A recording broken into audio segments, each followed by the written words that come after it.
Scene की शुरुआत होती है कॉलेज के कैंपस से, जहां दादी हीर को सरेआम खरी खोटी सुना रही हैं। तभी हीर की आंखों में आंसू आ जाते हैं, लेकिन वो अपनी बेबसी को गुस्से में बदल लेती है। हीर दादी की आंखों में आंखें डालकर गरजते हुए, दादी जी, उम्र का लिहाज कर रही हूं, इसका मतलब ये नहीं कि मैं कमजोर हूं। अगर मैं अपने पर आ गई ना, तो अच्छे अच्छों को छठी का दूध याद दिला दूंगी। ये हीर है, जब तक चुप है, लेकिन जब अन्याय के खिलाफ खड़ी होगी तो झांसी की रानी से कम नहीं लगेगी। दादी गुस्से से कांपते हुए, तेरी इतनी मजाल, तू अभी जानती नहीं है कि तू किससे पंगा ले रही है। तभी वहां से दूर खड़ी एक रहस्यमयी महिला, चाची जी, ये सब देख रही होती है। उनके चेहरे पर एक शातिर मुस्कान है। चाची जी मन में बुदबुदाते हुए, वाह, बड़ा दम है इस लड़की की आवाज में। पर इसे क्या पता कि मुझसे पंगा लेने वाले का क्या हश्र होता है। घर के सभी लोग सजे धजे खड़े हैं। घर में एक नई एंट्री होने वाली है चाची जी की। पूरा परिवार डरा और सहमा हुआ है, क्योंकि चाची जी की बात को घर में कोई टाल नहीं सकता। चाचा जी घबराए हुए घड़ी देखते हुए, अरे वो आती ही होंगी। याद रखना, उनके सामने कोई ऊंची आवाज में बात नहीं करेगा।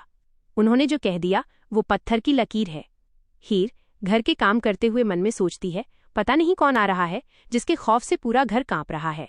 पर मुझे क्या, मुझे तो बस अपने आत्मसम्मान की रक्षा करनी है। तभी दरवाजे पर जोर से दस्तक होती है। बैकग्राउंड में भारी संगीत बजता है। चाची जी घर के अंदर कदम रखती हैं। उनके तेवर, उनका चश्मा और उनकी चाल ही बता रही है कि वो इस घर में नया तूफान लाने वाली हैं। चाची जी आते ही रौबदार आवाज में, तो इस घर के रंग ढंग अभी तक बदले नहीं? मुझे कोई फर्क नहीं पड़ता कि मेरे पीछे क्या हुआ, लेकिन अब मैं आ गई हूं, और मुझसे पंगा लेने की भूल कोई न करे। चाची जी की हर बात पर सब सिर हिलाते हैं, कोई इनकार करने की हिम्मत नहीं करता।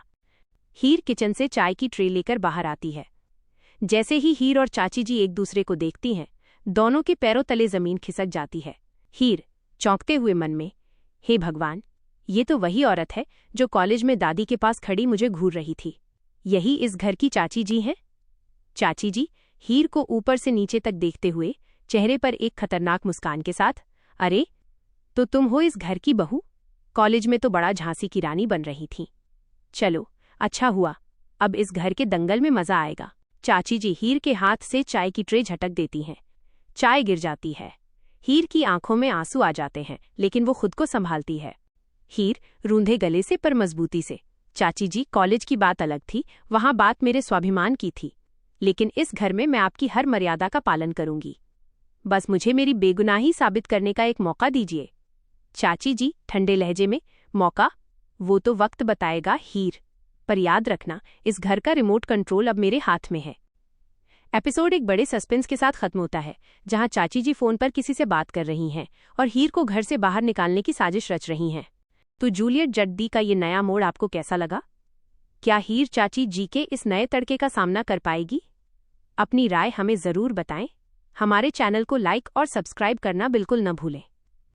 कमेंट बॉक्स में आई सपोर्ट हीर जरूर लिखें और हीर को अपना साथ